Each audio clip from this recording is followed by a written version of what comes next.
Hey, I'm back with another one of Thomas Wardeman's lists for bold action invades. Now, Thomas has made two lists. I've already done a video of his first German list, which was very clever. I spent half the video not getting what he was doing, and then suddenly I got it, and it was brilliant. But this list, because he wanted to make sure that if it's an Axis versus Allies, so blue versus red event, and he wanted to make sure that he could play either side, and that's really kind of him. I know the TOs really appreciate that kind of stuff. So he's made an Allied list as well that we can go and watch now. So let me just share my screen, and here we go. Now look. Now Thomas brought and bought a really nice Australian army to the WTC last time, and I'm guessing that some of his ideas from that WTC will be seen in this list. It's a 13 order dice list, 1246 points, so again he has a few points left over for a single SMG. Again, 13 order dice is in the low end of what I would bring for a 1250 event, but there is a dice cap, so you're going to have to go with that. He is bringing a first lieutenant with an extra infantry model, veteran, for that sweet snap 2, and they are very survivable, but they are also very, very expensive. But since you only have 13 order dice, you do have a lot of extra points that you need to spend, right? So the expensive lieutenant actually makes sense.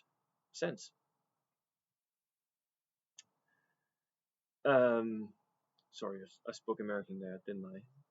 Lieutenant. Then we have infantry squads, AIF infantry. So I guess this is just Australian infantry. They are veteran. They are very, very expensive.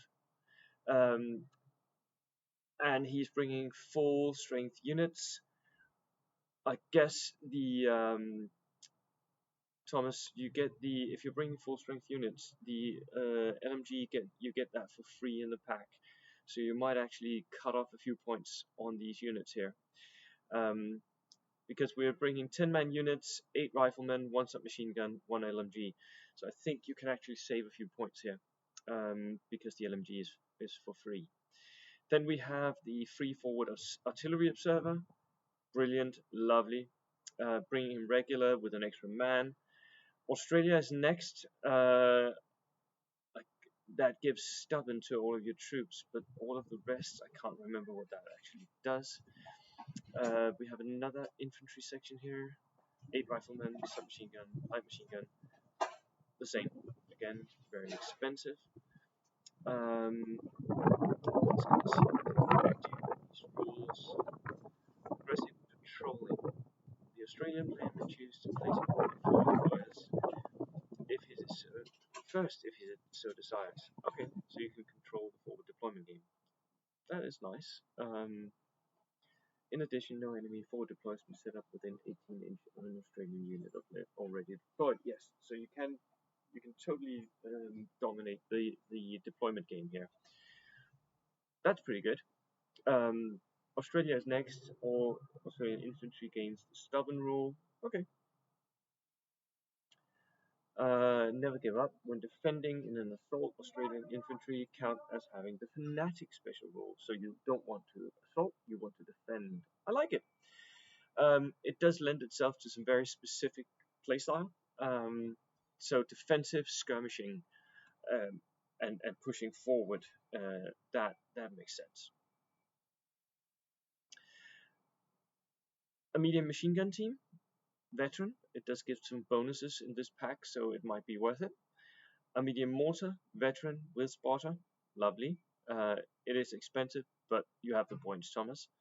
A sniper team, yes, veteran again to win the sniper duel, and a boys anti-tank rifle. I am not a huge fan of the anti-tank rifles, but hey, it's an extra shot at that heavy enemy tank that will pin it.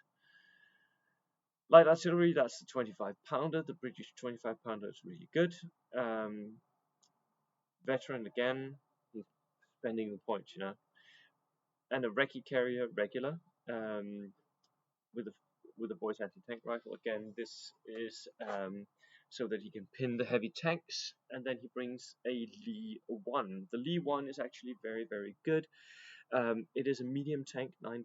It is vulnerable. It has easily catches fire, but it is 9+, and it has 2 anti-tank guns, 1 medium and 1 light. I think it's like a First World War interwar period tank that was used in the first years of the war, and we actually see this as many of the competitive players see this as an anti-Stuart tank, because it's 220 points, so it may be affordable still, and it has those double anti-tank guns, and it still has 2 machine guns if it wants to use them. That's really interesting. And then we have a 3-ton truck with a pintle-mounted HMG, again for those pins at the enemy vehicles. I'm not sure what I would put in the truck, if I would put anything in the truck actually. And one thing I do notice that there's not a lot of forward deployers. You have a lot of forward deployers special rules, but you only have 2 forward deploying units, the pre-forward observer and the sniper. So that was Thomas's list. I hope you enjoyed. Thomas, thank you so much for joining us. I am sorry I won't be able to be there. I am off to Spain on work business. But I hope you do enjoy the games that you get. It's always lovely to have you guys back in Denmark. That is it. Cheers.